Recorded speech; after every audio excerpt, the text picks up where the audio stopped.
সুযোগের যারা সদস্য স্বেচ্ছায় নিজ উদ্যোগে নিজ খরচে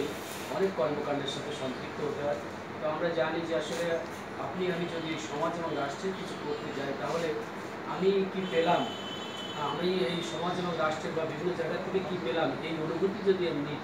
নিতে হয় তাহলে তার দ্বারা আসলে সমাজ এবং দেশের জন্য কোনো উন্নয়ন বা কোনো কিছু হয়। তো আমি মনে করি যারা এই সুজনের সাথে সম্পৃক্ত হবে তারা প্রথমেই চিন্তা ভাবনা করে নেয় তাকে সময়, আর্থিক এবং সর্বদিক থেকে তাকে নিজের থেকে সেবা দিতে হবে। তো আজকে আমরা বিশেষ করে আমরা এই বাঘারপাড়াকে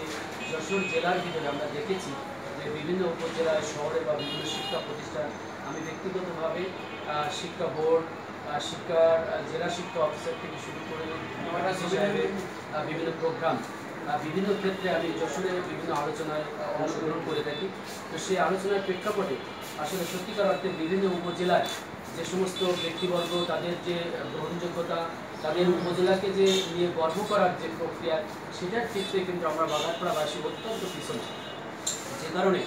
আমরা মানসিকভাবে, সামাজিকভাবে, রাজনৈতিকভাবে এবং একজন অভিভাবক হিসেবে অত্যন্ত অসচেতনতার পরিচয় আমাদের বাঘারপাড়াবাসী প্রত্যেকটা ক্ষেত্রে। আমরা এটির একটি অন্যতম কারণ আমাদের পরস্পর যে সুন্দর সম্পর্ক, সামাজিক এবং রাজনৈতিক থেকে শুরু করে বিভিন্ন ক্ষেত্রে যে অনৈক্য এবং যে মানসিকভাবে যে দূরত্ব, এটাও আমাদের জন্য এই সমাজ এবং এই বাঘারপাড়াকে অনেক পিছিয়ে দিচ্ছে। তো আমি মনে করি বাঘারপাড়া সুজন এই ক্ষেত্রে ইউনিয়ন থেকে শুরু করে বিভিন্ন পর্যায়ে কমিটির মাধ্যমে সুধী সমাজ যারা বিশেষ করে সৃজনশীল চিন্তা চেতনা রাখে, যারা নিজেকে দেশের জন্য, সমাজের জন্য কিছু দিতে চায়, সেই জাতীয় ব্যক্তিদেরকে ফাইন্ড আউট করে আত্মকেন্দ্রিক চিন্তা চেতনায় সুজনকে ব্যক্তির সাথে ব্যবহারের চিন্তা চেতনা নিয়ে না এসে সামগ্রিক